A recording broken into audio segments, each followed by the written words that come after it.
এই ভিডিওতে আমরা জানব এসএসসি এর পূর্ণরূপ কি এবং এইচএসসি এর পূর্ণরূপ কি। তো চলুন এক এক করে আমরা জেনে নিই।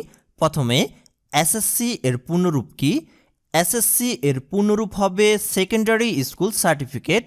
এখানে প্রথম এসতে হবে সেকেন্ডারি, দ্বিতীয় এসতে হবে স্কুল এবং সিতে হবে সার্টিফিকেট, অর্থাৎ এসএসসি এর পূর্ণরূপ হবে সেকেন্ডারি স্কুল সার্টিফিকেট, যার বাংলা মাধ্যমিক স্কুল সার্টিফিকেট।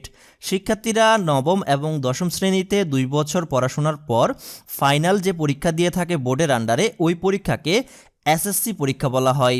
তো এখন আমরা জানব এইচএসসি এর পূর্ণরূপ কি। এইচএসসি এর পূর্ণরূপ হবে হায়ার সেকেন্ডারি সার্টিফিকেট। এখানে প্রথমে রয়েছে এইচতে হবে হায়ার, এসতে হবে সেকেন্ডারি, সিতে হবে সার্টিফিকেট, অর্থাৎ এইচএসসি এর পূর্ণরূপ হবে হায়ার সেকেন্ডারি সার্টিফিকেট, যার বাংলা উচ্চ মাধ্যমিক সার্টিফিকেট। শিক্ষার্থীরা একাদশ এবং দ্বাদশ শ্রেণীতে 2 বছর পড়াশোনার পর ফাইনাল যে পরীক্ষা দিয়ে থাকে বোর্ডের আন্ডারে, ওই পরীক্ষাকে এইচএসসি পরীক্ষা বলা হয়। তো আশা করি আপনারা বুঝতে পেরেছেন।